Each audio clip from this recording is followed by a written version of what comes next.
ಸಿದ್ದರಾಮಯ್ಯ ಭೇಟಿಗೆ ಅವಕಾಶ ಸಿಗದೇ ಇದ್ದಾಗ ದಿವ್ಯಾಂಗ ದಂಪತಿ ಕಣ್ಣೀರು ಹಾಕಿದ್ರು. ಸುದ್ದಿ ಮಾಧ್ಯಮಗಳಲ್ಲಿ ಪ್ರಸಾರ ಆಯಿತು. ಸಿಎಂ ಅವರನ್ನು ಕರೆಸಿ ಸಮಸ್ಯೆಯನ್ನು ಕೇಳಿದ್ರು. ಬೆಳಗಾವಿ ಹುದಲಿ ಗ್ರಾಮದ ಕಾರ್ಯಕ್ರಮ ಮುಗಿಸಿಕೊಂಡು ನ್ಯೂ ಸರ್ಕ್ಯೂಟ್ ಹೌಸ್ಗೆ ಬಂದರು. ದಿವ್ಯಾಂಗ ದಂಪತಿಯನ್ನು ಕರೆಸ್ಕೊಂಡು ಮಾತಾಡಿದ್ರು.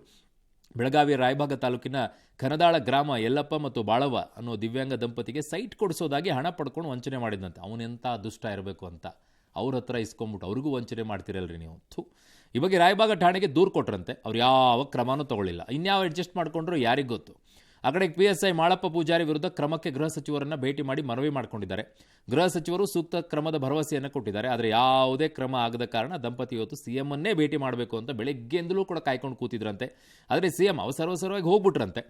ಆಮೇಲೆ ಎಲ್ಲ ಗೊತ್ತಾಯ್ತಲ್ಲ ಮಾಧ್ಯಮಗಳಲ್ಲಿ ಆಮೇಲೆ ಅಲ್ಲಿರುವಂಥ DC ಮತ್ತು SP ಅವ್ರನ್ನ ಕಳಿಸ್ಬಿಟ್ಟು ಯಾರು ನೋಡ್ಕೊಂಡು ಬರ್ರಿ ಅಂತೇಳಿ ಕರ್ಕೊಂಡು ಬಂದರು. ಮೇಲೆ ಭೇಟಿ ಕೂಡ ಆದರು. ಇಲ್ಲಿ ನಾನೇ ಬಂದೀನಿ ಸರ್, 2 ಗಂಟೆಗೆ ಬರ್ತಾರೆ ಅಂತ. CM ಸಾಹೇಬ್ರ SP ಸಾಹೇಬ್ರಿಗೆ ಮತ್ತು DC ಸಾಹೇಬ್ರಿಗೆ ಫೋನ್ ಹಚ್ಚಿ ಅವ್ರನ್ನ ಕರೆಸಿ ಹೇಳಿರಲಿ. ಅವರು ರೊಕ್ಕ ಹೋದವ್ರನ್ನ ಅರೆಸ್ಟ್ ಮಾಡಿಸ್ತಾನೆ ಸರ್ ಇನ್ನು 2 ದಿವಸನಾಗ. ಏನಿಲ್ಲ ಒಟ್ಟು ಇವ್ದು ಏನಂತ ನೋಡಿ SP ಸಾಹೇಬ್ರಿಗೆ ಮತ್ತು DC ಸಾಹೇಬ್ರಿಗೆ ಮಾತಾಡ್ಕಿಸಿಂದ ಅವ್ರನ್ನ ಅರೆಸ್ಟ್ ಮಾಡಿಸುತ್ತೆ. ಅವ್ರನ್ನ ಕರೆದ್ರಿ, ಕರೆದೆಲ್ಲ ಮಾತಾಡ್ರಿ. ಭೇಟಿಯಾಗಿದ್ದು ಸಮಾಧಾನ ಆಯ್ತು ಸರ್. ಆಯ್ತು ಚಲೋ ಮಾಡ್ತೀವಿ ಸರ್, ಯಾರು ಇಲ್ಲರಿ ನಮ್ಗೆ. ಓಕೆ, ಇನ್ನು ಸರ್ಕಾರಿ ನೌಕರರು ಸಭ್ಯ ಉಡುಪು ಧರಿಸುವಂತೆ ಸರ್ಕಾರ ಆದೇಶ ಮಾಡಿದೆ. ವಸ್ತ್ರ ಸಂಹಿತೆ ಇದೆ ಸರ್ಕಾರಿ ನೌಕರರಿಗೆ, ಯಾರು ಫಾಲೋ ಮಾಡಲ್ಲ ಅಷ್ಟೇ. ಸಭ್ಯ ಉಡುಪು ಧರಿಸದ ಬಗ್ಗೆ ಸಾರ್ವಜನಿಕರಿಂದ ದೂರು ಬಂದ ಹಿನ್ನೆಲೆಯಲ್ಲಿ ಸರ್ಕಾರ ಖಡಕ್ ಸೂಚನೆ ಮಾಡಿದೆ.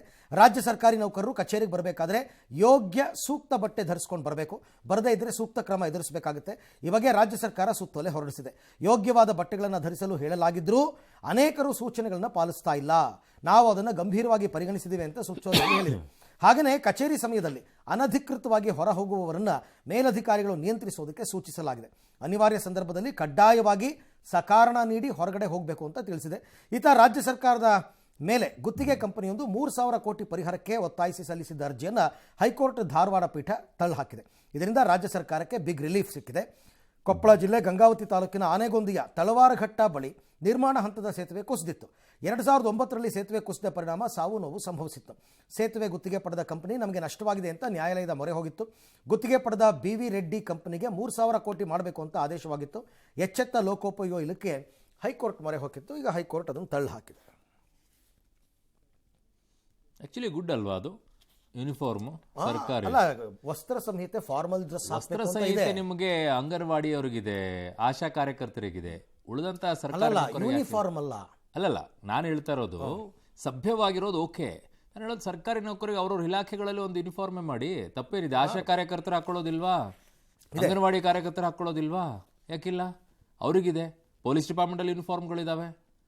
ಎಷ್ಟು ಜನಕ್ಕೆ ಬೇಕು? ಆಮೇಲೆ ಕಚೇರಿಗಳಲ್ಲಿ ಕೆಲವು ಕಡೆಗಳೆಲ್ಲ ಸಿಬ್ಬಂದಿಗಳಿಗಿದೆ. ಮಾಡಿಸ್ರಿ, ಏನ್ ತಪ್ಪಿದೆ? ಇದ್ದಿದ್ದೇನಂದ್ರೆ ಜೀನ್ಸು, ಟೈಟ್ ಜೀನ್ಸು, ಹಾಕೋಬಾರ್ದು ಅಂತ ಅದೆಲ್ಲ ಹಾಕೊಂಡ್ ಬರಬೇಡಿ. ಅದು ಶುರು ಆಗತ್ತೆ, ನೋಡ್ತಾ ಇರಿ. ಅವ್ರವ್ರದ್ದು ಇಷ್ಟ ರೀ, ಅದು ಸಂವಿಧಾನದಲ್ಲಿ ಅವ್ರ ಹಕ್ಕನ್ನು ಕಿತ್ಕೊಳ್ಬೇಡಿ ನೀವು. ಅದ್ರೂ ಶುರು ಮಾಡ್ತಾರೆ ನೋಡಿ. ಒಂದು ವಿರಾಮ, ವಾಪಸ್ ಬರ್ತೀವಿ. ಬಹಳ ಇಂಟ್ರೆಸ್ಟಿಂಗ್ ಆಗಿರುವಂಥ ಒಂದು ಬೆಳವಣಿಗೆ ಅಂತೆ. ಅದು DK ಶಿವಕುಮಾರ್ ಅವರು ಮತ್ತೆ ರಾಜಣ್ಣ ಅವರು ಭೇಟಿಯಾಗಿದಾರಂತೆ. ಜೀನಿ ಸ್ಲಿಮ್ ರೆಫರ್ ಮಾಡ್ಬೇಕಾದ್ರೆ ಕಾರಣ ಏನಂದ್ರೆ ವೇಟ್ ಲಾಸ್ ಸಲುವಾಗಿ ನನ್ ಬಾಳ ಜನ ಕೇಳಿದ್ರು. ಫಸ್ಟ್ ನಾನ್ ತಗೊಂಡು ನನಗೆ ರಿಸಲ್ಟ್ ಬಂದ್ಮೇಲೆ ಆಮೇಲೆ ನಾನು ಜೀನಿ ಸ್ಲಿಮ್ ಇನ್ನೊಬ್ಬರಿಗೆ ಪ್ರಿಪೇರ್ ಮಾಡಿದ್. ಸುಸ್ತಾಗೋದು ಕಡಿಮೆ ಆಯ್ತು, ವೀಕ್ನೆಸ್ ಅದು ಏನೂ ಇಲ್ಲ, ಪೂರಾ ಹೆಲ್ದಿ ಅದೇನೆ. ವೇಟ್ ಜಾಸ್ತಿ ಇರೋರಲ್ಲಿ ಏನೇ ಡೌಟ್ ಇಲ್ಲದೆ 100% ಬಳಸಬಹುದು. ಪ್ರತಿದಿನ ನಮ್ಮ ಜೀನಿ ಸ್ಲಿಮ್ ನ ಯೂಸ್ ಮಾಡಿ ಯಾವುದೇ ಸೈಡ್ ಎಫೆಕ್ಟ್ ಇಲ್ದಂಗೆ ನೀವು ಸಣ್ಣ ಆಗ್ತೀರಾ.